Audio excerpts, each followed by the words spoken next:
welcome to Food for Thought, the place to explore, celebrate, and manifest a life motivated and defined by unconditional compassion and optimal wellness. Today's episode is Animal Monuments and Memorials. Before we begin, hi everyone, my name is Colleen Patrick-Goudreau. You can find me at joyfulvegan.com, on social media. You can find my books wherever books are sold, and you can join me for vegan trips around the world if you go to joyfulvegantrips.com. As always, this podcast is 100% listener supported. So please go to patreon.com/Colleen Patrick-Goudreau to become a supporter today at your chosen level. One of the perks of one of the levels is getting the transcripts to all of these podcasts. This might be one you would want a transcript to. We are going to cover a lot in this episode, which is very exciting because there are a lot of animal memorials and monuments around the world. You also get a discount to my online cooking classes, so check it out. Go to joyfulvegan.com in general and go to patreon.com/Colleen Patrick-Goudreau to become a supporter. Thank you so much, first of all, for listening to the podcast. Thank you for subscribing to the podcast. Thank you so much to those who have been leaving positive 5-star ratings and reviews. It's something that I know even 16 years in, we're going on our 16th year, you might not think is necessary, but it is. There's so many more podcasts out there now versus than when I first started almost 16 years ago. So your reviews and your ratings really do have an impact. And thank you again for supporting. Okay.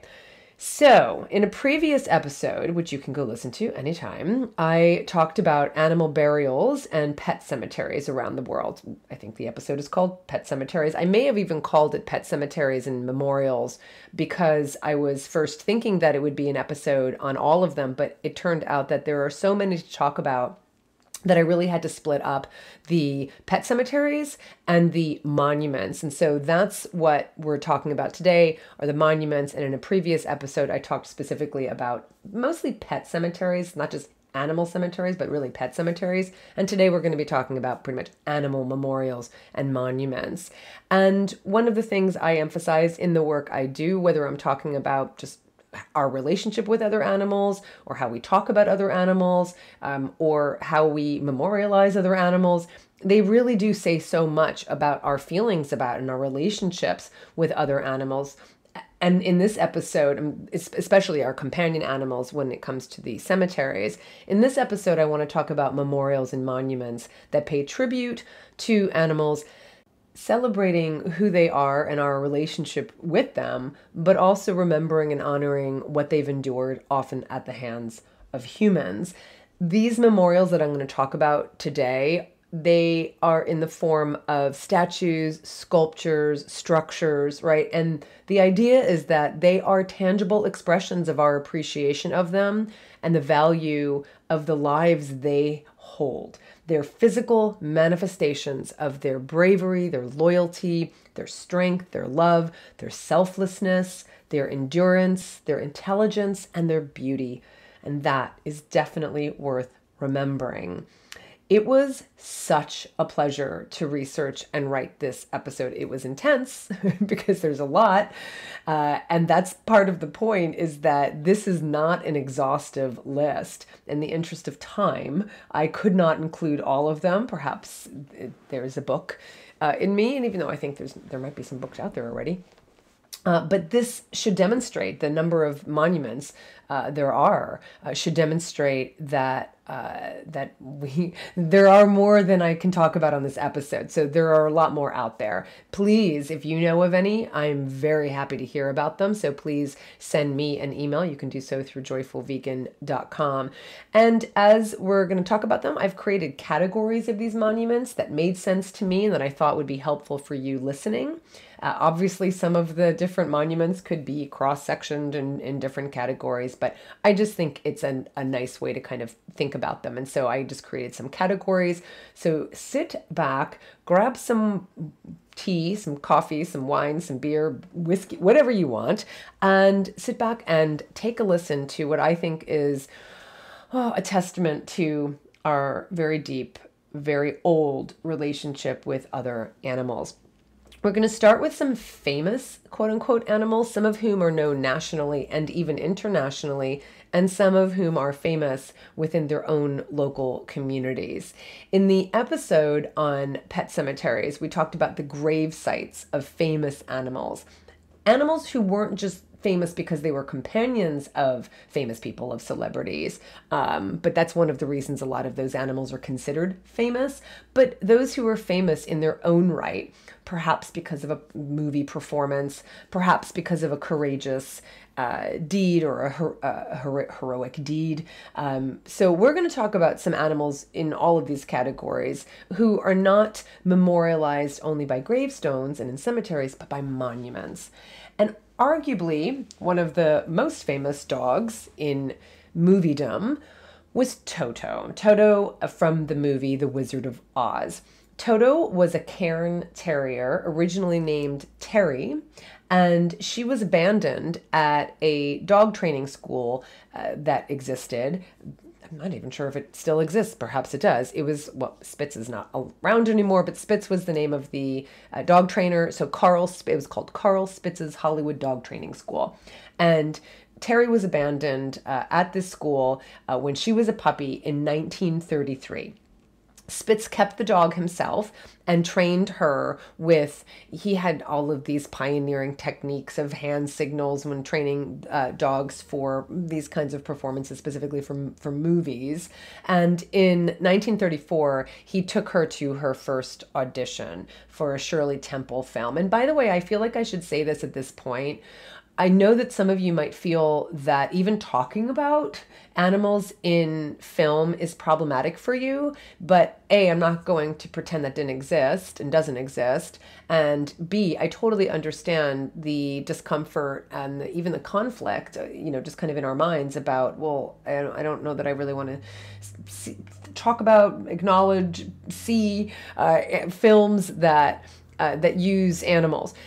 If you are thinking that, and even if you're not thinking that, and I've just planted that seed, I have an entire series in this Food for Thought podcast that is a 3-part series specifically on animals in film. And I go into great detail about the history of it, the ethical issues with it, the any kind of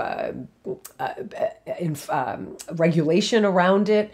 And I talk about kind of how I feel about it as well. So I get it. And that's why I did this series of podcast episodes. So it's a 3-parter, and you can just find it if you search for animals in film on the Food for Thought podcast. So just keep that in mind, that I'm always aware of how you might be taking something I'm saying, because I'm always thinking about it myself as well. So, having said that, there was a dog training school called Carl Spitz's Hollywood Dog Training School, and Spitz trained dogs there, and Spitz trained Terry, and even though Terry was his own dog. So Terry went to her first film audition for a Shirley Temple film in 1934, and she started starring in films, and she starred in many films, and apparently she actually earned more than most human actors, or many human actors.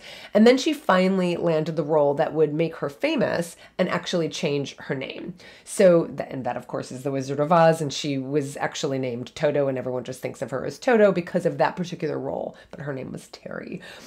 She retired from show business, and she lived with the Spitz family as a companion animal until she died at the age of 12 in 1945. And the family buried her on the property where they lived, their home, but her grave and the property was destroyed in 1958 after that property was sold because they were expanding construction of the Ventura Freeway. And so when that happened, they sold their property to the city, however that worked, and the house was destroyed, and so was her grave. And so she just you would never be able to find her. But in 2010, fans of Toto began campaigning to raise funds to provide Toto with a memorial stone. And they accomplished it in 2011 with a dedication ceremony at Hollywood Forever Cemetery. So while she's not buried there, there is a statue of her likeness next to a red shoe, on a stone plinth on which it's engraved in memory of Toto. And that's something that happens a lot in all of these stories. And this is something for you to keep in mind, something I'm thinking about for sure.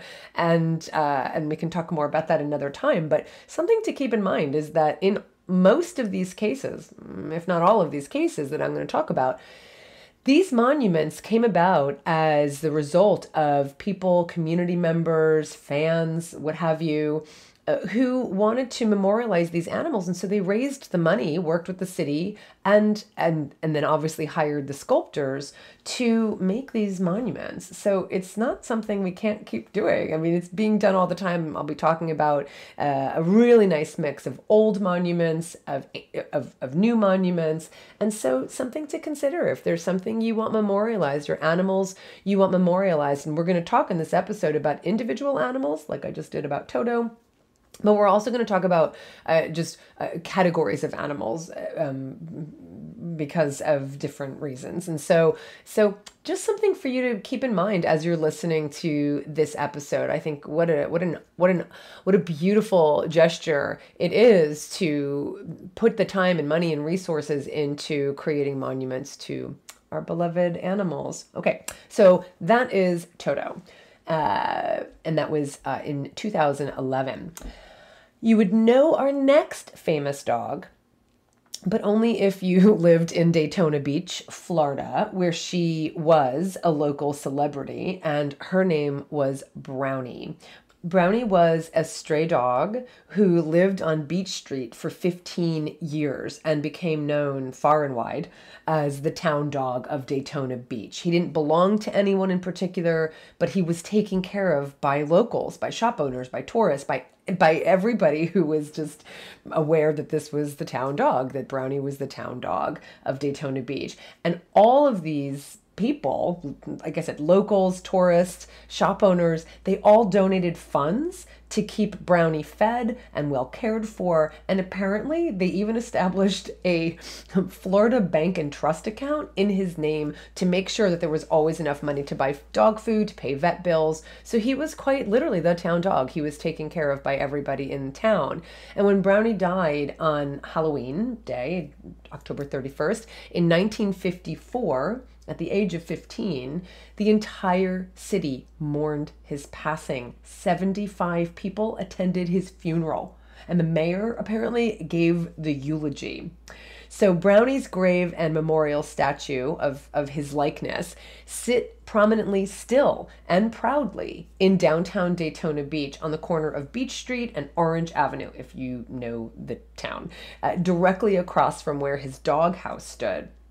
And on the concrete platform, it says, Brownie the town dog in large letters. And on a plaque nearby, it says, owned by no one, but beloved by all. Brownie was a good dog. I mean, how adorable is that? So this was written in 1954 also, by the way. So I know that we are averse to using the word owned to talk about animals, but you have to consider the time in which it was written. Also, I want to say that supporters will be getting an entire document of all of the photos and links to all of the photos of these monuments that I'm talking about. So if that's something you're interested in, I'm giving that to supporters. Okay, next, speaking of local favorites, there's a really sweet story about Bobby the Wonder Dog of Silverton, Oregon. This is so incredible. On a February day in 1924, there was a 2-year-old Scotch Collie mix who appeared on the doorstep of his home where he lived with a couple and family, Frank and Elizabeth Brazier. What was so amazing about him arriving on this doorstep of his home is that they hadn't seen their dog since he had disappeared 6 months before. They were on a car trip in Indiana with Bobby. Bobby came with them. This is Bobby I.E., B-O-B-B-I-E. And he joined them on the car trip, and they were filling up gas at a gas station. And apparently Bobby got scared away by other dogs, by some street dogs, and he ran away. And the family was just completely overcome with grief, and they stayed behind for an entire week at least a week.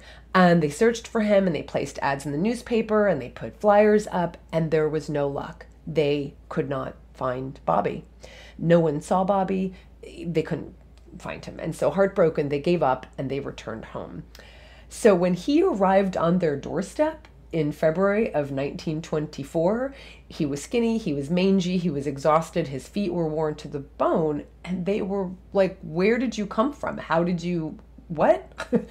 And apparently he had walked 2,800 miles to get back home to his family. And so officials from the Oregon Humane Society, they launched an investigation into the Brazier's claims that he had walked all that way, because to them they were like, there's no other explanation. The way he looked like he had been on the road for a very long time.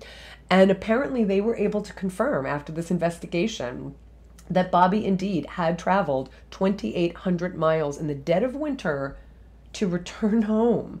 And so the local paper, the Silverton Appeal, it was called, published the story of Bobby's cross-country trek, and it quickly spread to newspapers across the U.S. Some people claimed that they had seen Bobby and were able to identify him by his distinguishing features. So like along the way, they were like, oh yeah, we saw him in this state, we saw him in this town, we saw him in this state, right? So they started receiving fan mail addressed to Bobby the Wonder Dog. And he was featured apparently also in Ripley's Believe It or Not. And sadly, he died only 3 years later. Authorities feel like that he possibly died so young because he had endured so much on that trek. But he died 3 years later in 1927. And when he did, he was buried with honors at the Oregon Humane Society. The mayor, the Portland mayor at the time, George Baker, gave the eulogy. And apparently Rin Tin Tin was there. That's how the story goes. Rin Tin Tin, we also talked about in the cemeteries episode. He was there to lay a wreath at Bobby's grave. Several decades later, a 70-foot-long mural of his life was painted on a wall facing the busiest street in Silverton. And in addition, a life-size statue of Bobby was erected, along with a replica of Bobby's very fancy doghouse. And in 2004, a sculpture of Bobby was erected in Silverton's public botanical gardens with a plaque that reads, "In honor of Bobby the Wonder Dog, a tribute to the affectionate loyalty of this great collie. In 1923, 1924, he traveled on pause over 2,500 miles from Indiana to his home in Silverton." Okay, moving on to another famous dog with his own memorial. We have Hachiko, who has his own memorial. And you would have heard of Hachiko. He, if you've ever seen the 1987 Japanese film about him called Hachiko, or the 2009 American remake called Hachi, A Dog's Tale. It starred Richard Gere. I did not see the latter. I have not seen the Richard Gere American remake.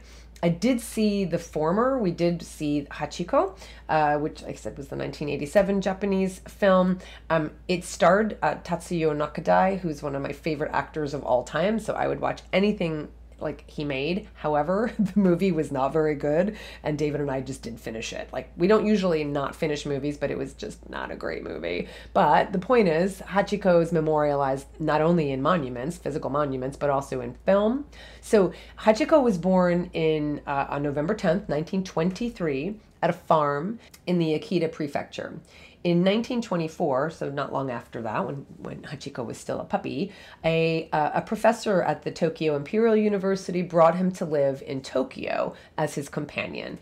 Ueno was his last name, the professor. So Hachiko would meet Ueno at Shibuya Station every day. Shibuya in Tokyo is where he lived. Every day after his commute home. And this continued until May 21st, 1925, when Ueno died of a cerebral hemorrhage while at work. And so you've probably heard this story from that point on until his death, until Hachiko's death, on March 8th, which is my birthday, 1935, Hachiko would return to Shibuya Station every day to wait his companion's return every single day. And so during his lifetime, everyone knew this dog. He was held up in Japanese culture as an example of loyalty and fidelity. And so after his death, Hachiko's remains were cremated and his ashes were buried in the same cemetery as his beloved Professor Ueno. And so the ashes are right next to him. I also don't understand the whole taxidermy thing, but apparently his fur was preserved after his death, and his taxidermy mount is currently on permanent display in the National Science Museum of Japan in Tokyo. So anyway, it's a way of him being honored. I don't get taxidermy. If you want to explain it to me, feel free to, but he is taxidermied as well. So that is Hachiko. Similarly, but felinely, we have Toti in Roshin, Russia. This little kitty was the beloved companion of a Finnish poet named Edith Irene Södergran, and she lived in Roshin, Russia. Please do not write in about my Russian. And she lived in Russia. So she was Finnish. She lived in Russia. And after she died very young from tuberculosis in 1923. Apparently, Toti, her cat, did not handle it well. And she refused to eat. She refused to drink. And she visited Södergran's grave every day. And it was said that Toti died of a broken heart. That's how everybody felt about this cat who died just after Södergran died. And so a Finnish sculptor named Nina Terno erected a statue in this cat's honor, which you can find in the village of Roshino today. And it appears to be the only feline monument known in Russia. And I do have a photograph of Edith and her cat. And I also have a photograph, of course, of the memorial, of the monument itself. So that is another example of just this close, deep relationship we have with animals and how they react when we're not around anymore. It's just heartbreaking when I think of how my cats would react if I weren't around. Just heartbreaking. Absolutely heartbreaking. I really, really hope that I don't die before them because it's just so hard to contemplate, which is why we have in place plans for if something did happen to us. We know our friends who've already agreed, volunteered to take care of them. I'm actually going to do a podcast episode on this because it's in our trust and will to set aside money for Charlie and Michiko, or frankly any cats at that point who we have when we die, to make sure that they're taken care of once we die.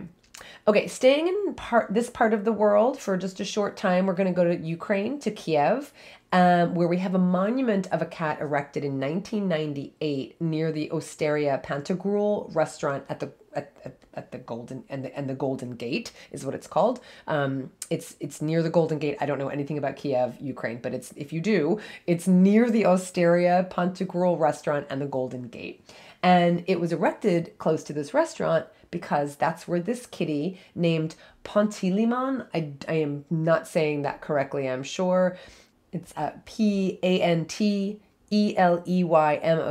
Panteleimon. He lived in this restaurant in the early 1990s, and he was beloved by employees and patrons alike. And sadly, a fire broke out in the restaurant, and the fire killed the cat. He died from smoke inhalation. And so in 1998, a beautiful bronze monument was erected in his honor by a sculptor named Bogdan Mazur. And the funds for the monument were collected by friends of the restaurant and regular customers. And it's just another example of the community coming together to honor an animal they knew and loved. And so it's a really beautiful monument right there across the street from the restaurant where he died. Moving on to another beloved cat, one more recent, and that is Hamish Mccamesh. He was a fluffy, long-haired ginger cat born in 1999 in Scotland. And he was technically the companion of a woman named Marion Beard, who loved him and took care of him and made sure that he was always getting his vet checkups, etc. But Hamish Mccamesh would just kind of wander away from home, and he became a bit nomadic. He became like a nomad around town. And so different homes and people and businesses would invite him in, they would feed him, they would provide water, they would provide love, they would provide food. And as I said, Marianne would still make sure he received vet care and vaccinations and checkups. But he was very happy to just wander about and never stay put and kind of be this, again, town cat, if you will, of St. Andrews in Scotland. And so he became a bit of a celebrity, also online, because now we've moved into social media times. And so apparently he has a Facebook page with thousands of followers. And he became the subject of a best-selling book called Hamish Mccamesh of St. Andrews, Cool Cat About Town. He was so beloved by local townspeople that even before he died, because often you see these monuments put up after the animal dies, the publisher of the local paper started a campaign to raise money for a statue of Hamish Mccamesh. So donations poured in, and in no time, they had enough money, I think it was £5,000, to erect a beautiful bronze statue of Hamish in the center of town. And he even got to see it. He made an appearance at the unveiling in 2014. He died soon after, but he is well remembered and still loved, and I think you can still go see his Facebook page. So that's Hamish Mccamesh in St. Andrews in Scotland. Staying in Scotland for just a bit longer, you would have heard me talk about Greyfriars Bobby. He's a very famous dog.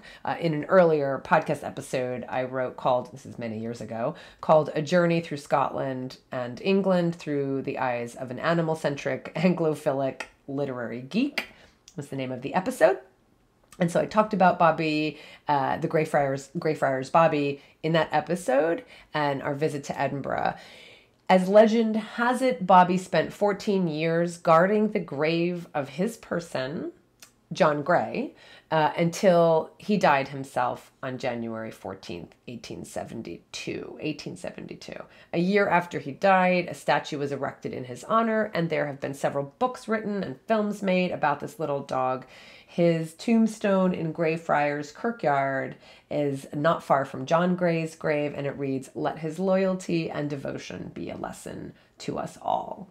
Okay, as you can see, there are many monuments to beloved animals around the world. And just like with the dog monuments, I can't cover all the cat monuments. We covered one, I think just the one.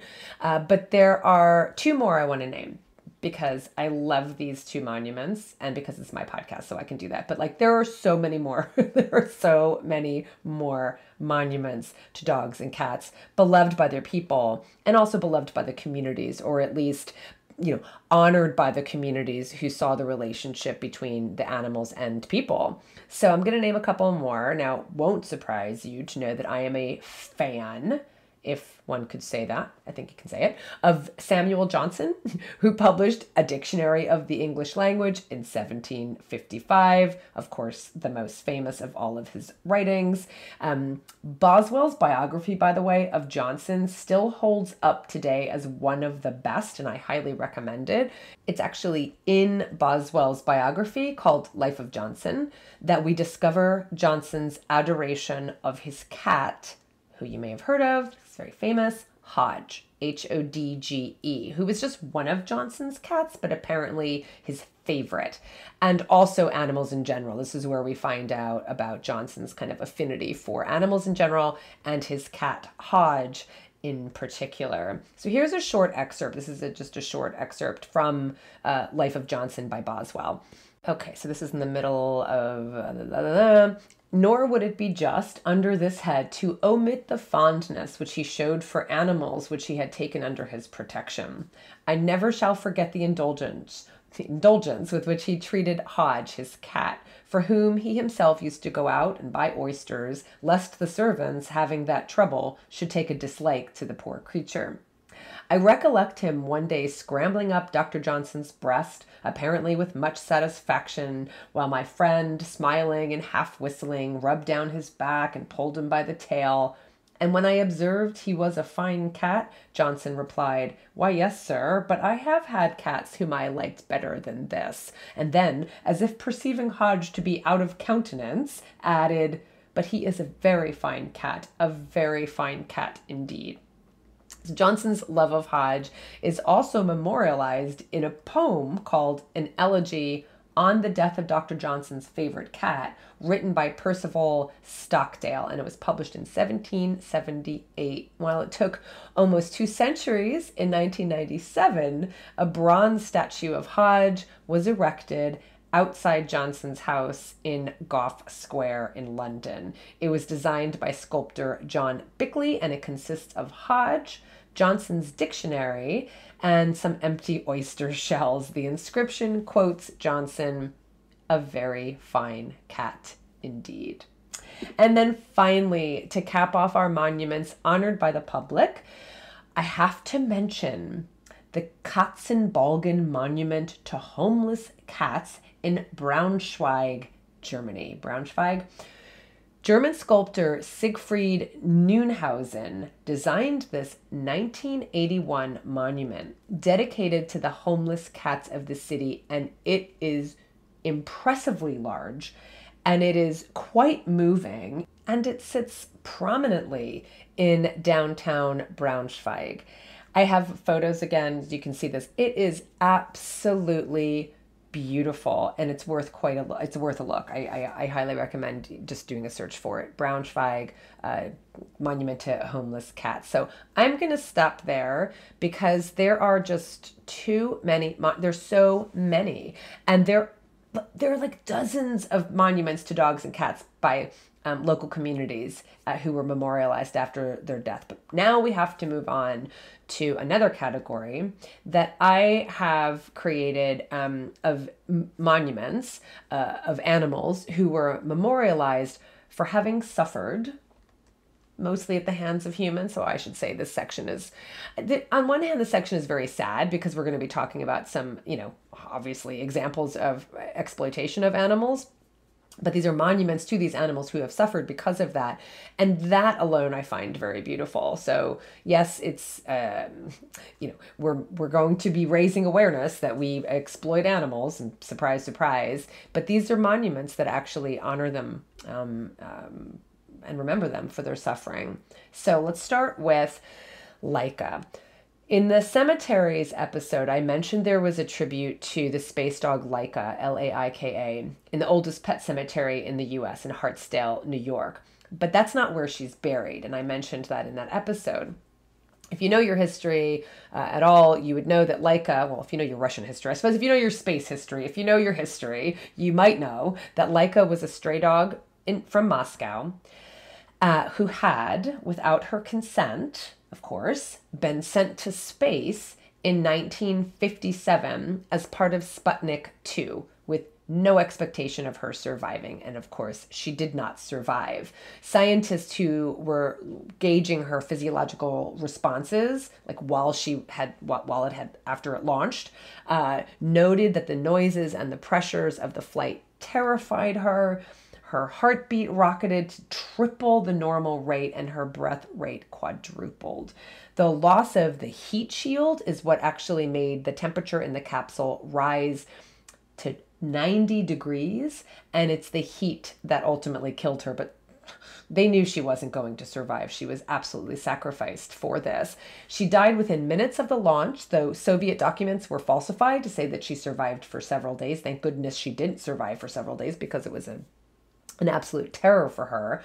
And at the time, as I said, this was 1957, the public's response, according to an article about Laika in Smithsonian Magazine, some people protested the deliberate decision to send Laika to die because they knew that the Soviet Union lacked the technology to return her safely to Earth. So there were people who were protesting this in 1957. In Great Britain, where opposition to hunting was growing, the Royal Society for the Prevention of Cruelty to Animals, the RSPCA, and the British Society for Happy Dogs were opposed to the launch. So that was on record. These organizations were opposed to this launch.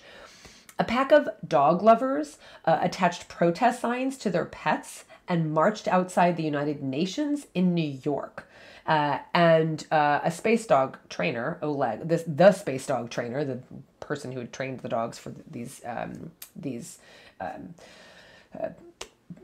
launches, wrote, Oleg Gazenko, wrote, "The more time passes, the more I'm sorry about it. more than 30 years later, said this. So, according to Animals in Space by Colin Burgess and Chris Dubbs, the Soviet Union launched dogs into flight 71 times between 1951 and 1966, and there were 17 deaths. And the Russian space program continues to use animals in space tests, according to my research.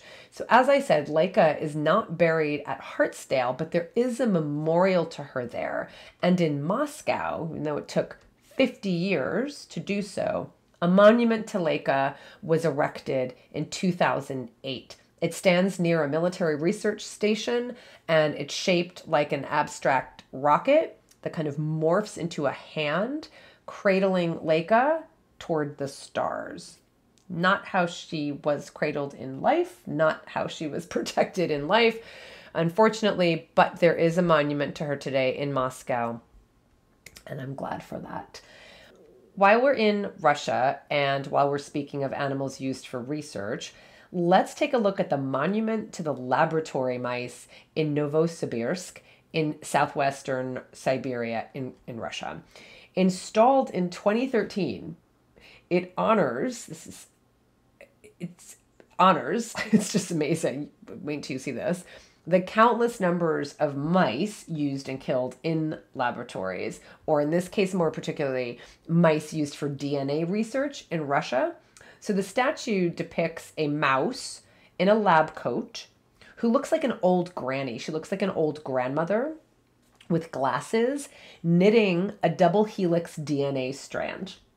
The statue stands on the grounds of the Institute of Cytology and Genetics, and while it's true that some scientific breakthroughs came through the use of animals in science, it's also true that A, they may have also come about without the use of animals in science, as so many other breakthroughs have, and B, countless millions of animals suffer and die every year as a result. And yet, here we have, in front of the institute that probably still tests on mice, a statue in honor of these animals whose lives have been sacrificed. So this very blatant example of how we have this cognitive dissonance. We are doing this thing that we know harms animals, and yet we want to honor their suffering because we know they suffer by erecting a monument. So would I rather them not test on animals? Yes. Would I rather there not be a monument? No. So there you have it. The monument to the laboratory mice in Russia. Okay. Next, we move to Kabul, Afghanistan, and the sad story of Marjan the lion, which you may have heard about this story if you were alive in the 1990s. So it's a terrible story. In 1995, there was an Afghan fighter who jumped into the lion's cage at the Kabul Zoo to impress his friends. And so the lion, Marjan, Marjan, acted like a lion, and unsurprisingly, the man was killed. He was mauled by the captive lion, and the next day, the brother of the man who was killed took it upon himself to get revenge on the lion by throwing a grenade at him through the bars of the cage. Amazingly, Marjan survived the attack, but it left him crippled and blind and deaf. So this was 1995, and he was in pain for the rest of his life. Now, should he have been euthanized? Probably. He was in pain for the rest of his life, which was 5 more years. 7 more years, actually. He died in 2002.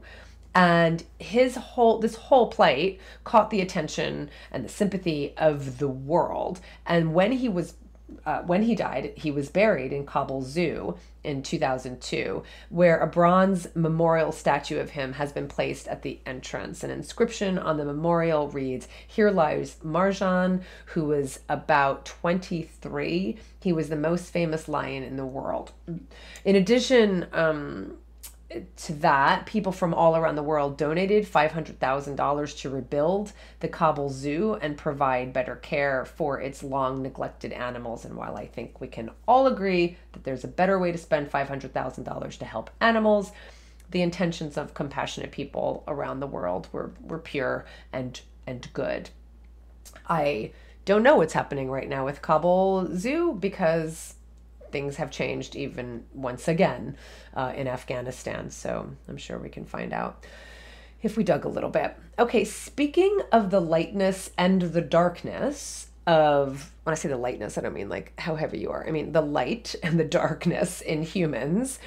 In Wrocław, Poland, Wrocław, probably, Wroclaw, Wrocław, Poland, there's a monument to honor the animals slaughtered for human consumption. I'm not kidding you. It is a monument to the slaughtered animals. Okay? So beginning in the 1240s, this city, Wrocław, had a particularly strong union of butchers, which put animal meat at the heart of local business, right? And the historic area where the butchering took place, it was in the center of the city. The name of this area, which is now in the old town of this city of Wrocław, this historic area, I'm going to butcher it, no pun intended, Stare Yatkin, Starejatkin, Stare Yatkin.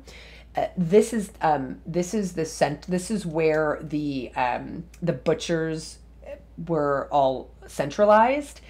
That translates to old shambles.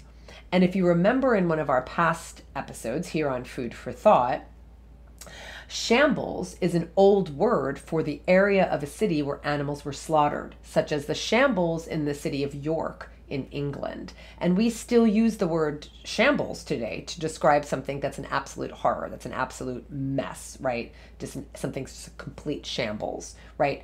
So in the 18th century, so that for hundreds of years, this part of Wrocław was the center of butchering and slaughtering of animals. And so in the 18th century, Wrocław cleaned up its streets, quote unquote, from the business of animal slaughter. It didn't want to be associated. They wanted to look like a much more cosmopolitan European city. And so they transferred the farms and butchers outside the city. I did say the town went vegetarian, but they closed it down there in the city. And in 1997, a monument was erected located in this town's old meat market in the old shambles that honors the animals who were sold, who were kept, and who were killed here. And it's an incredibly beautiful monument.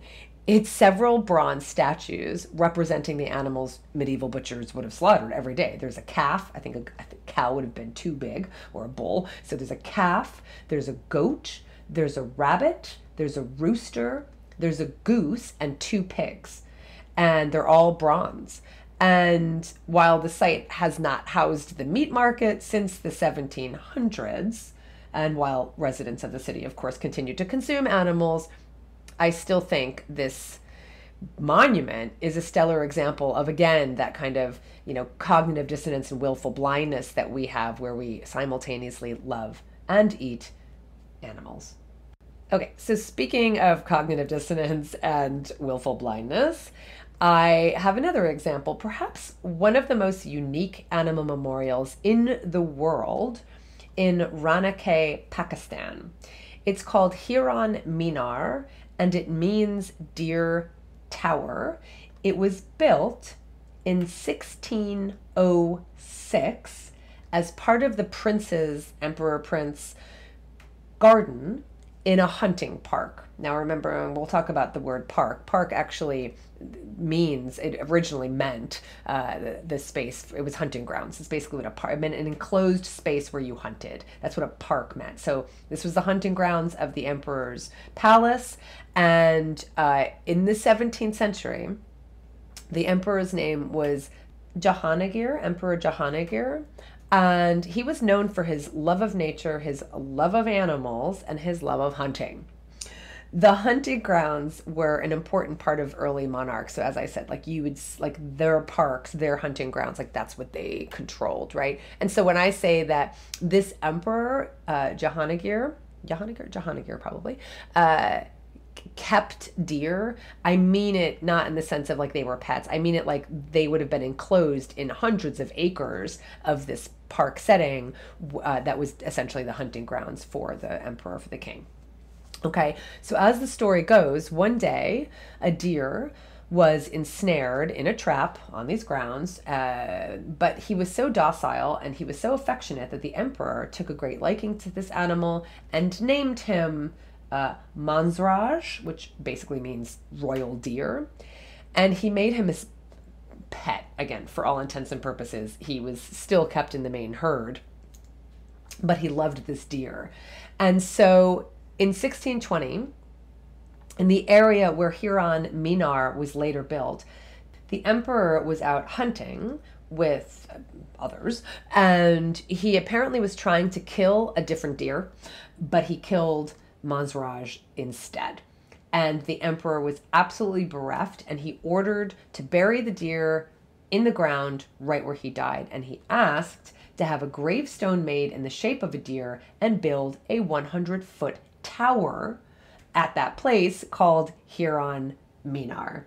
And so after that incident, the hunting ground was changed into a protected sanctuary and hunting was prohibited. And that palace and that tower to the deer, Hiron Minar, still stands today. You can see a picture of it.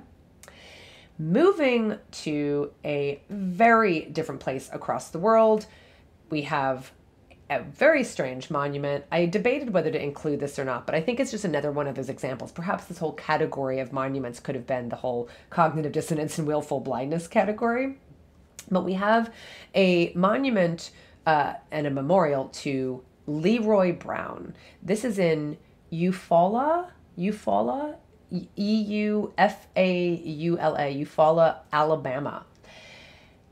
This monument is to Leroy Brown. It was erected in 1980, and Leroy Brown was a bass fish who managed to avoid the frying pan by impressing his catcher turned guardian with apparently his glowing personality. So as the story goes, Tom Mann, he was a fish, I hate to say fisherman, I really do, because it just sounds so romantic. He was a fish hunter, and he was owner of Mann's Bait Company. So he fished. That's what he did. He hunted in the water. He caught this huge bass in 1973, and apparently he just took a liking to this bass. Apparently, if we're to believe the story, according to Mann, this fish was very special. He could sense his individuality. He can sense his personality. I mean, I believe that, right? He could really feel it. He's still fishing. He's still fishing for other fish, but he saw something special in this fish. And so he spared this fish and he brought him home where he lived out his life in a 38,000-gallon aquarium tank. And he named the fish Leroy Brown after Jim Croce's song, Bad, Bad Leroy Brown, right? I don't know, baddest fish in the whole damn town, right? So that's Leroy Brown. And so apparently people started coming out to see what the big deal was. And he garnered, Leroy Brown did, legions of fans and newspaper stories. And so when Leroy died in 1980, hundreds attended the funeral, and the governor of Alabama declared a day of mourning. I'm just telling you what I read. And apparently on the night of his funeral, someone broke into Mann's house and stole Leroy's body, which Mann offered a $10,000 reward for. They never found the thief, but his body was found several weeks later in the airport in a box because a baggage handler smelled something and notified authorities. And so his body was found. But Mann, in honor of Leroy, he commissioned a life-size marble statue that visitors can still see today in downtown Eufaula. And it's engraved with the tribute, most bass are just fish, but Leroy Brown was something special. And so now you know the backstory if you ever go to Eufaula in Alabama. I'm maybe stretching things by categorizing Leroy Brown in the section of animals who suffered at the hands of humans, but because he actually didn't suffer but I'm taking poetic license because I'm thinking of the millions and billions of fish caught and killed for human enjoyment and human consumption and human pleasure. So that is the memorial to Leroy Brown. And that is a good segue to our last monument in this category in Tokyo, Japan, called the Mushizuka Monument, erected in 1821 at the Kanai-ji Temple in Tokyo. Essentially, it's a Buddhist temple to honor insects who died for science, but the story behind it I find just beautiful. So in the early 19th century, there was a Japanese aristocrat named Sesai Matsuyama, and he created a book on the anatomy of insects. And to make correct and realistic illustrations and descriptions, he sacrificed many living insects. And the book became famous for its realistic rendering. Like, it became a famous book for this, for exactly what it was trying to do. But clearly, Matsuyama felt very guilty having sacrificed all of these insects.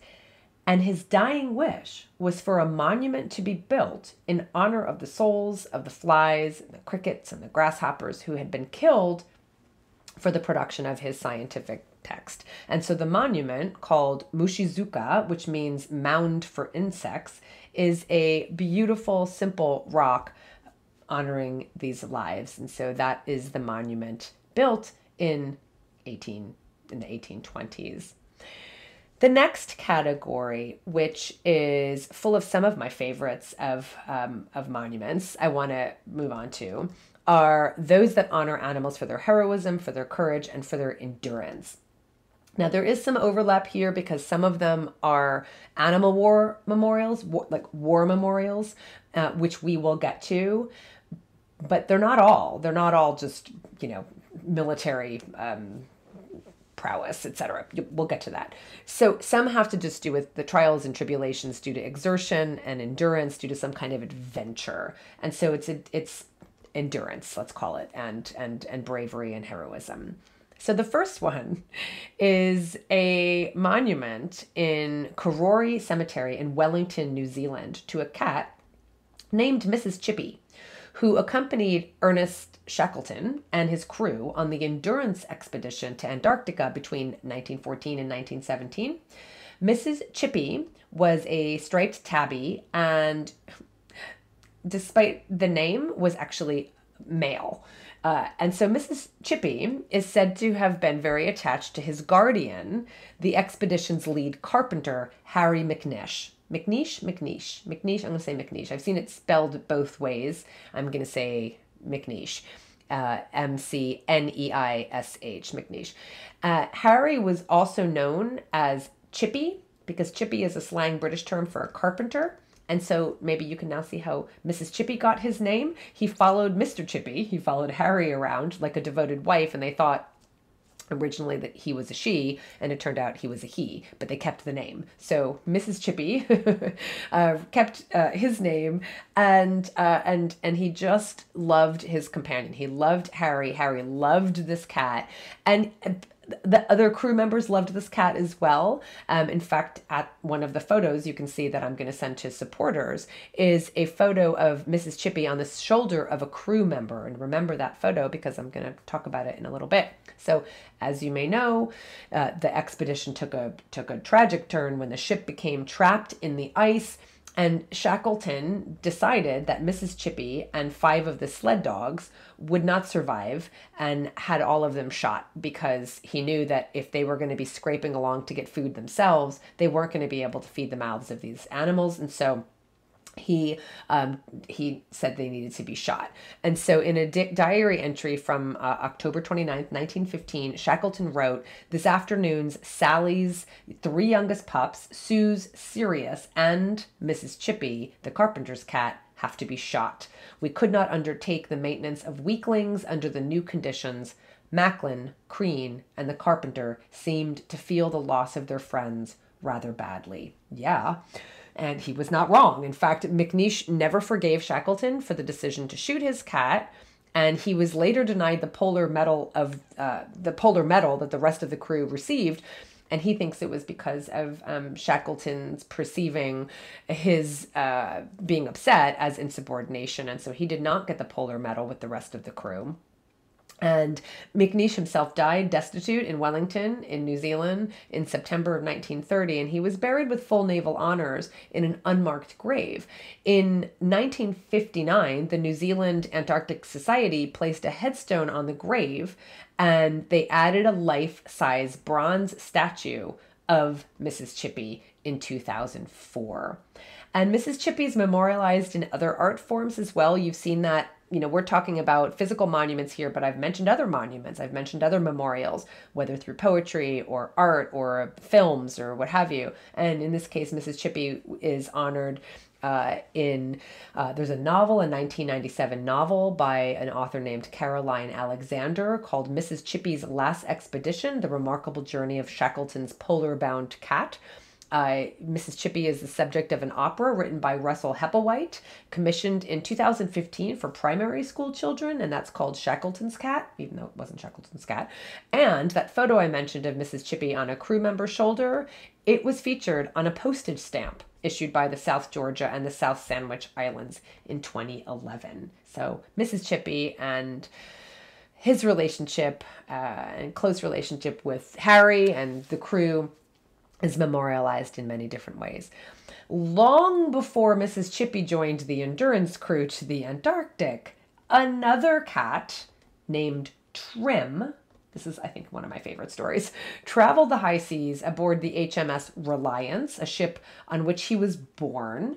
And this ship sailed from the Cape of Good Hope to Botany Bay, sailed all around Australia, which it was pretty common. It wasn't uncommon to have cats on board ships because they would use them as ratters, right? They would use them to take care of the rats. And so Trim became a favorite. This is in 1799, 1795, like 1790. It was 1799, I think, when he was born. I think it was 1799.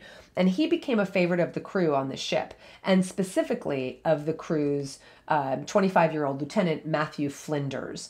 And apparently Trim was so courageous and determined, and that's one of the things that earned him Flinders' respect and affection, because Trim fell overboard. And we know this because Flinders wrote, quote, "This was far from being a misfortune. He learned to swim and to have no dread of the water. And when a rope was thrown over to him, he took hold of it like a man and ran up it like a cat." And so began a seafaring adventure of relationship of human and cat. So Trim joined Flinders above the HMS Investigator in 1801. In 1802, it became the first ship to circumnavigate Australia. And 2 years later, Flinders and Trim survived a shipwreck of the HMS Porpoise on the Great Barrier Reef while returning to England as passengers. So they just went through a lot together. And in fact, Trim even accompanied Flinders to jail when he was imprisoned in Mauritius. And sadly, that's where Trim disappeared in 1804. So he was still very young. And Flinders, by the way, was in prison because of the ongoing conflict between England and France, and Mauritius was controlled by France at the time, and Flinders was British. And so he remained imprisoned on that island for 6 years and lamented the loss of his cat while he was there. He wrote he missed his sporting, affectionate, and useful companion of my voyages during 4 years. And so Flinders apparently wrote a lot during his time on Mauritius and wrote a lot about his cat. His writings were not discovered until the 1970s. Again, remember, this is 1804 we're talking about. His writings were discovered in the 1970s, and his affection for his cat was very evident in these writings. And it was the beginning of people starting to memorialize him as obviously having a greater understanding of who he was after reading his writings. And so his relationship, he was memorialized first and foremost in 1925. But I'm going to get back to that. So let me fast forward. Once people kind of found out after the 1970s about his affectionate relationship with his cat, anytime there was a statue erected of him, it was with Trim there as well in the whole statue, right? So one in Donnington, Lincolnshire, where Flinders was born. There's a statue of him with Trim at his feet. It's absolutely adorable, kind of typical cat wrapping himself around his feet. So you have this beautiful statue of Flinders and you have Trim right at his feet. Number two, there's a second one in Port Lincoln, South Australia, where Trim is again represented at the feet of a kneeling Flinders. So in this case, this beautiful bronze statue of Flinders is, he's kneeling and it's got some kind of like ship's compass, and Flinders is just right there at his feet. But in 1925 was the first statue ever erected of Flinders, and it was outside the Mitchell Library in Sydney, in Australia. And so there's this statue of Flinders, but because they didn't know his relationship with his cat at the time, because they didn't discover this until the 1970s, and this statue was erected in 1925, in 1996, a bronze figurine of Trim was added on a window ledge behind Flinders' statue. And I just love that. And in addition to that statue of that little figurine of Trim, there is a separate plaque, and it bears the opening lines from the epitaph that Flinders wrote for his cat. And so this is what is written on the plaque. To the memory of Trim, the best and most illustrious of his race, the most affectionate of friends, faithful of servants, and best of creatures, he made the tour of the globe and a voyage to Australia, which he circumnavigated, and was ever the delight and pleasure of his fellow voyagers. Written by Matthew Flinders in memory of his cat, memorial donated by the North Shore Historical Society. That's what the whole plaque says.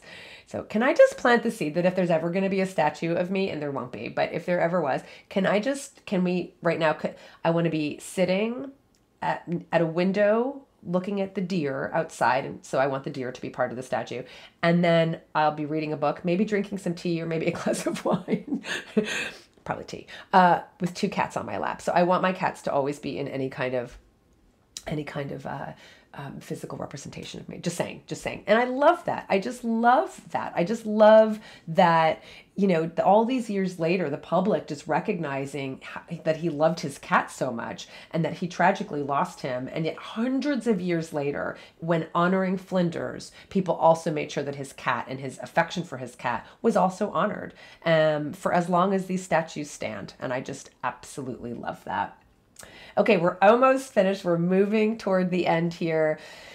I told you this was I hope you're drinking some tea. I need some tea myself. So closer to home, we have a monument, this time to a heroic dog. And that is a dog named Balto, which you may have heard of. You may have heard of Balto and the story of Balto because it was made into a movie. I think it's called Balto.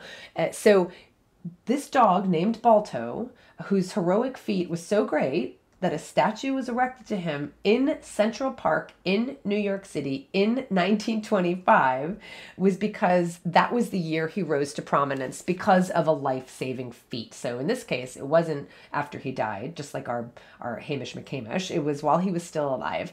A monument was erected to him. So Balto was a Siberian husky. He was famous for having led a dangerous medicine run that saved this town of Nome, this Alaskan town, from a diphtheria outbreak. The town was so isolated that it couldn't be reached by plane or train, and because of the harsh weather conditions, a dog sled team set out to complete this excursion by land, and in this case led by Musher Gunnar Kassen. So this was on December 17th, 1925. 10 months after Balto's arrival in Nome, a statue of Balto was erected in New York City Central Park, and it's still there, as sculpted by Frederick Roth. Balto himself was present for the unveiling of the monument, under which is the inscription. It's an inscription. Here it goes. Dedicated to the indomitable spirit of the sled dogs that relayed antitoxin, because there was more than one. There was more than one sled dog, obviously, but he apparently led it. Even though there's some controversy about whether he was the dog to lead. That doesn't matter. What we have is a monument, and so it says dedicated to the indomitable spirit of the sled dogs that relayed antitoxin 600 miles over rough ice across treacherous waters through Arctic blizzards from Nenana to the relief of stricken Nome in the winter of 1925. Endurance, fidelity, intelligence. And once again, I feel like I have to say, whatever your feelings about sled dogs, I'm sure you would agree that they, and they in particular, and on behalf of other animals, deserve to be remembered and honored for their endurance and their fidelity and their intelligence. And so moving on to another monument to heroic animals, in this case, the more than 350 search and rescue dogs who were called into action on September 11th, 2001. We have a monument that was erected in 2016 in West Orange, New Jersey, which is actually the town my father was born and raised in, West Orange. This is in a county called Essex County. I used to live in Essex County. I used to live in Livingston, but my father was born and raised in West Orange, New Jersey. There is a monument to what is called the Essex County Search and Rescue Dog Statue. It's called the Essex County Search and Rescue Dog Statue. It's 4 feet, 5,000-pound bronze representation of a dog sitting on a 12-inch block of granite. And a plaque next to the statue reads, it's not a short plaque. More than 350 search and rescue dogs were called into action on September 11, 2001. They scrambled over the smoldering debris of the Twin Towers, using all their senses to locate survivors to no avail. From dachshunds to golden retrievers, dogs and their owners, all well trained for the mission, were stunned by their inability to find a living soul. They did their best at the Pentagon site as well. As the reality of the situation became starkly evident, depression reached the first responders, the owners, and their animals, and soon the dogs began to play another role, that of comforter. They snuggled close to workers, taking a moment of respite from their grueling labors, respite from their grueling labors, rested a head upon a knee, the men and women drawing solace from the warm touch of the animal, and the dog rewarded with strokes and soft words. Search and rescue dogs have served during traumatic events throughout the world, from Oklahoma City to Haiti, reminding us over and over of the unbreakable bonds we share. In fact, a yellow lab named Sirius was the only known canine to die in the attacks. Sirius was in the basement below the World Trade Center's South Tower with his handler, Port Authority Police Department Lieutenant David Lim, when they felt the building tremble, according to the museum, the 9/11 Memorial and Museum. And so Lim apparently secured Sirius in his kennel and went to assist the injured, telling his partner, "I will be back for you." But sadly, of course, he couldn't. Sirius's remains were later recovered in the winter of 2002 in the wreckage of the South Tower and ceremoniously removed from ground zero with a full honor guard. Now, I'm going to mention Sirius again, so stay tuned. Countless other dogs worked for days on end after the attack to help find remains, and they did find remains. And all of those dogs apparently survived and lived full lives until their natural deaths. So that is a memorial in West Orange, New Jersey, to the search and rescue dogs of 9/11. In previous episodes, and I'm going to now go to our final category, war memorials. In previous episodes, including the one about pet cemeteries, I have talked about the Animals in War Memorial in London. I've talked about it, I think, probably a couple episodes, which commemorates animals who've been killed in wars and conflicts. And it's absolutely worth a visit the next time you go to London. It's in Hyde Park. It's also where the aforementioned Victorian Pet Cemetery is. And it's very, very moving. The memorial was unveiled by Princess Anne in November 2004 on the 90th anniversary of the start of World War I. It was inspired. I didn't know this until I was researching for this episode, because I've seen the monument several times, but I didn't know that it was inspired by a book called Animals in War by an author named Julie Cooper. The monument was built because 2 million, sorry, more than 2,000, 2 million pounds was raised by the public. There was a foundation created to raise the money and to have this memorial made. It was designed by sculptor David Backhouse. By the way, I'm saying all of this because I think these artists deserve to be recognized for their beautiful pieces. Where when I can name them, I have. And so David Backhouse designed it, and it consists of this beautiful 58-foot curved stone wall displaying carvings of animals. And you can find pictures of this just by searching. I also have one that I'll be sending to supporters, but that I've taken myself. But you'll notice that this wall is split. There's a gap in the wall, and you first see, when you first approach, you see the wall, then you see these two bronze mules who are struggling because they're so weighed down with gear, and they're struggling, and they're walking toward this gap in the wall.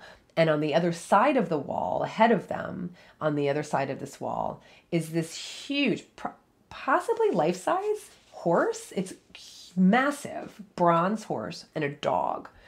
And the wall itself depicts carved silhouettes of animals from the smallest to the largest. There's pigeons, there's goats, there's dogs, there's elephants, there's camels, along with an inscription detailing the numbers of animals lost.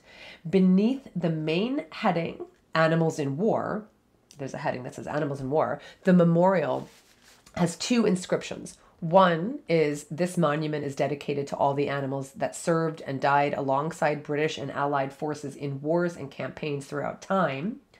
And the second inscription, a smaller inscription, simply reads, they had no choice. It's so moving.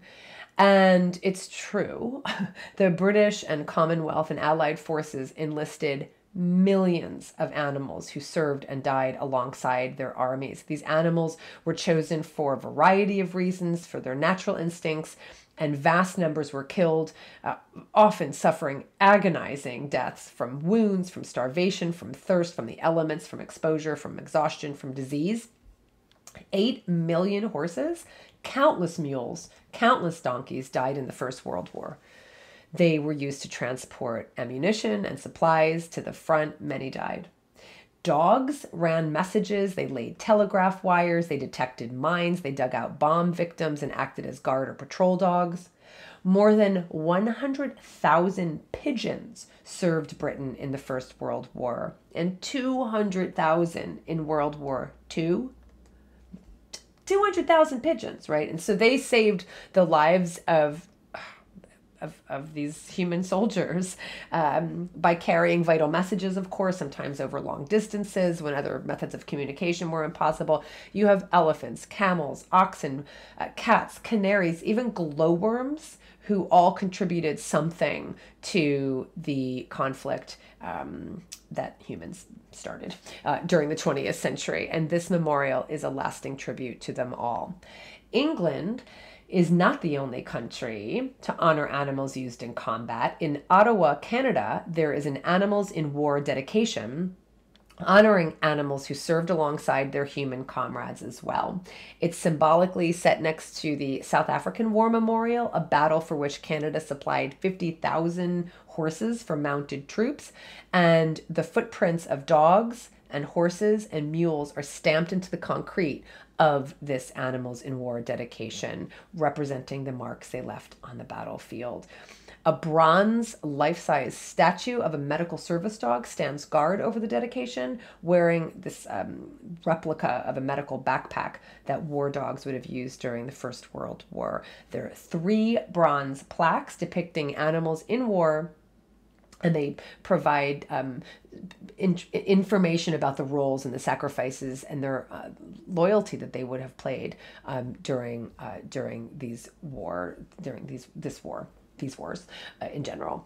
And so this dedication, this monument, was unveiled in 2012 and created by the Canadian artist and sculptor David Clendening. And while there are a number of animals in war memorials around the world, I just wanted to mention one that specifically honors, I think, probably one of the most forgotten categories of animals. Certainly today, even one of the most overlooked and derided animal species. But these are the carrier pigeons. I mentioned them just a little while ago. There is a monument to carrier pigeons at the Lille Zoo in Lille, France, erected in 1936. It is at the entrance of the zoo, and it says it's a memorial to the 20,000 pigeons who died for their country and to the pigeon fanciers who were executed by the enemy for having kept them.